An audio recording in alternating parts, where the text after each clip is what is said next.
Stéphane Darcel, bonjour. Bonjour. Nous sommes au Salon des entrepreneurs de Nantes, édition 2014. Alors, vous êtes président et cofondateur de location pour étudiants.fr et également de louerdesmeubles.com. C'est ça. Est-ce que vous pouvez nous en dire un peu plus ?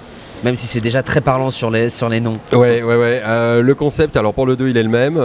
C'est de la location de mobilier neuf, incluant l'emménagement et le déménagement. Donc concrètement, c'est une réponse à la pénurie de meublés sur les grandes agglos et la mobilité des gens. Donc quand on bouge à l'époque pour des périodes relativement courtes de 3 à 24 mois, on avait la possibilité, par exemple, je pense aux étudiants, de trouver un meublé. Aujourd'hui, il n'y a plus de meublé.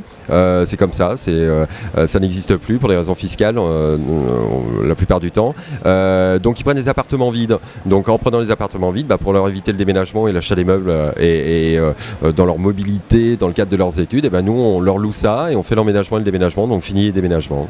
Alors vous sortez d'un débat sur la révolution numérique et ses nouveaux usages de consommation. C'est quoi pour vous la nouveauté en tant qu'entrepreneur là-dessus ? Qu'est-ce que vous pouvez dire à ceux qui nous écoutent sur ce sujet-là ? Sur la nouveauté, sur le web. Qu'est-ce que vous avez dit en fait, tout simplement ? Oh là, 1h30. Hein. Moi, j'ai pas parlé pendant 1h30, mais quand même, beaucoup de thèmes ont été abordés. Non, il y a eu plusieurs thèmes. Alors évidemment, techniquement, sur le côté web et digital.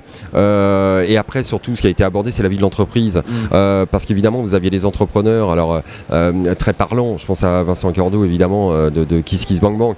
Et puis à côté, il y avait des gens comme nous, d'autres entrepreneurs, qui vivaient pas fatalement la même chose. Et donc, c'était important pour la salle, parce que dans la salle, il y avait des entrepreneurs, il y avait des gens qui voulaient monter leur boîte, de leur montrer aussi la difficulté. Et entre autres, il y a eu un grand débat sur pendant 3 ans on mange des pâtes que tout le monde a abordé et ça c'est une réalité. Donc c'était d'abord sur la vie de l'entrepreneur et les difficultés du quotidien. Ouais. C'est ça. Comment vous avez fait pour surmonter les difficultés ? Parce qu'aujourd'hui on vous présente comme les champions de l'entrepreneuriat, le chiffre d'affaires se développe, mais bon, c'est ce que vous m'expliquez avant de démarrer cette interview, vous êtes toujours sur le fil.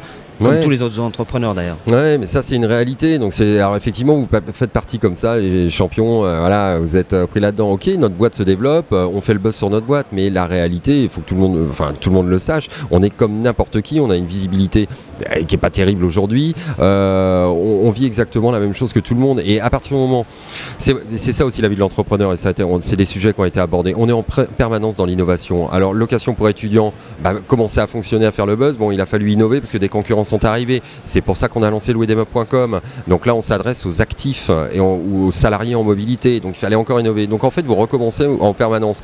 Mais en même temps, ce qui vous fait tenir, c'est l'énergie et la conviction. C'est une aventure absolument incroyable. Comment est-ce que vous faites pour sécuriser un petit peu le métier d'entrepreneur ? Parce que évidemment, quand je dis sécuriser, c'est un peu antinomique avec la notion de création d'entreprise. Mais quand même, vous parlez souvent avec, je sais pas, c'est pas des institutionnels, je sais pas s'il y a un mentor ou quelque chose comme ça. On est, enfin moi j'ai parlé pour moi là. On est à Nantes. Moi je suis à Saint-Nazaire et à Saint-Nazaire vous avez la CCI évidemment dans Saint-Nazaire. Donc j'ai pas mal d'interlocuteurs effectivement à la CCI. Et puis il y a une marque aussi qui s'appelle Audacity, qui est la marque de la Carène, là, Comcom. Donc sur les projets innovants. Et là vous avez alors là pour le coup on est dans les institutionnels avec des gens qui vous aident vraiment, qui sont au contact et qui servent des fois, alors évidemment à débriefer, challenger, mais alors aussi à se lâcher. Et au-delà de ça, ils sont extrêmement pertinents dans leur boulot et ils vous ouvrent des portes que vous ne pourriez pas avoir d'habitude, ouvertes en tout cas, vous n'avez pas les contacts. Et donc voilà, c'est ça, les contacts que l'on a, c'est essentiellement cela. Et puis après, voilà, on a des associés, on discute entre nous, on regarde. C'est comme ça que ça se passe, ça c'est comme toutes les entreprises, c'est le quotidien quoi.